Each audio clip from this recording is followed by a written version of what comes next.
Next हमारा topic है gram positive lab algorithms. अब हम इसमें डिस्कस करेंगे ग्राम पॉजिटिव बैक्टीरिया। सबसे पहले तो हमें पता हो कि ग्राम पॉजिटिव जो है वो पर्पल ब्लू स्टेन्ड होते हैं और जो ग्राम नेगेटिव होते हैं वो पिंक या फिर रेड स्टेन देते हैं। अब ये जो ग्राम पॉजिटिव हैं पर्पल ब्लू वाले, इसकी आगे 3 टाइप्स होती हैं। एक होते हैं बेसिलाई, एक होते हैं कोकाई और एक होते हैं ब्रांचिंग फिलामेंट्स। अब जो बेसिलाई होते हैं ये रॉड शेप्ड होते हैं, ये जैसे आपको दिख रहा है। और जो उसके बाद ये हमारे पास राउंडेड होते हैं और ये ब्रांचिंग फिलामेंट्स होते हैं। अब बेसिलाई को फर्दर क्लासीफाई करेंगे एरोबिक और एनारोबिक में। इसके एरोबिक में जो मोस्ट इंपॉर्टेंट 2 बैक्टीरियाज हैं वो आते हैं लिस्टेरिया और बेसिलस, और एक और है कोराइनोबैक्टीरियम। एनारोबिक में हमारे पास जो मोस्ट इंपॉर्टेंट है वो है क्लोस्ट्रीडियम। उसके अलावा क्यूटी बैक्टीरियम भी आता है। फिर हमारे पास जो ब्रांचिंग फिलामेंट्स हैं इसमें भी आते हैं 2 एरोबिक और एनारोबिक। एरोबिक में आता है नोकार्डिया और एनारोबिक में आता है एक्टिनोमाइसिस। जो नोकार्डिया है ये वीक एसिड फास्ट है और ये जो है मतलब कमज़ोर दिल कार्डिया वीक, और ये जो एक्टिनोमाइसिस है ये हमारे पास नॉट एसिड फास्ट है।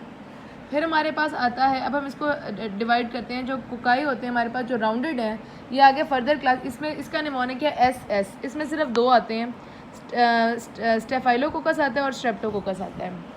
और मोस्ट इम्पॉर्टेंट बात यह है कि अब हमने इसको डिफ्रेंशिएट करना है, स्टेफाइलोकोकस को स्ट्रेप्टोकोकस से डिफ्रेंशिएट करना है।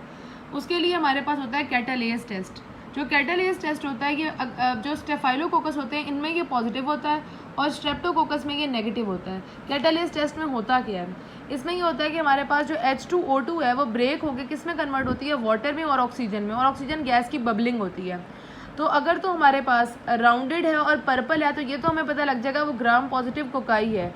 लेकिन अब वो स्टेफाइलोकोकस है या स्ट्रेप्टोकोकस है उसके लिए हम कैटालेस टेस्ट परफॉर्म करेंगे। अगर तो कैटालेस टेस्ट पॉजिटिव है तो स्टेफाइलोकोकस है, अगर तो नेगेटिव है तो स्ट्रेप्टोकोकस है। दूसरी बात, मॉर्फोलॉजी की बेस पे भी हम इसको डिफ्रेंशिएट करते हैं। अगर तो क्लस्टर्स ऐसे करके गुच्छे बने हुए हैं तो वो स्टेफाइलोकोकस है। अगर हमारे पास सिर्फ ऐसे करके पेयर है या कोई एक चेन है तो वो स्ट्रेप्टोकोकस है। अब हमने स्टेफाइलोकोकस को आगे उसकी टाइप्स 3 टाइप्स होती हैं, स्टेफ ऑरियस होता है, एपिडर्माइडस होता है और सेप्रोफिटिकस होता है। अब हमने उनको आपस में क्लासीफाई करना है। अगर तो वो कोएगुलेज पॉजिटिव टाइप है, कोएगुलेज पॉजिटिव है तो कोएगुलेज पॉजिटिव का मतलब क्या है कि वो फिब्रिनोजिन को फिब्रिन में कन्वर्ट करेगी। कोएगुलेज पॉजिटिव है तो वो स्टेफ ऑरियस है, और अगर कोएगुलेज नेगेटिव है तो वो हमारे पास या तो सेप्रोफिटिकस होगी या एपिडर्माइडस होगी। अब इन दोनों को डिफ्रेंशिएट करने के लिए हमारे पास टेस्ट होता है नोवोबायोसिन। अगर तो नोवोबायोसिन एक ड्रग है, अगर तो वो नोवोबायोसिन सेंसिटिव है तो एपिडर्माइडस है। हमें पता है स्किन एपिडर्मिस सेंसिटिव होती है तो वो नोवोबायोसिन, तो वो एपिडर्माइडस है। और अगर तो रेजिस्टेंट है तो वो सेप्रोफिटिकस है। अब हमारे पास आता है हमने स्ट्रेप्टोकोकस को कैसे डिफ्रेंशिएट करना है। इसके हमारे पास 3 हेमोलिसिस की बेस पर डिफ्रेंशिएट करते हैं। अल्फा हेमोलिसिस होता है, बीटा होता है और गैमा होता है।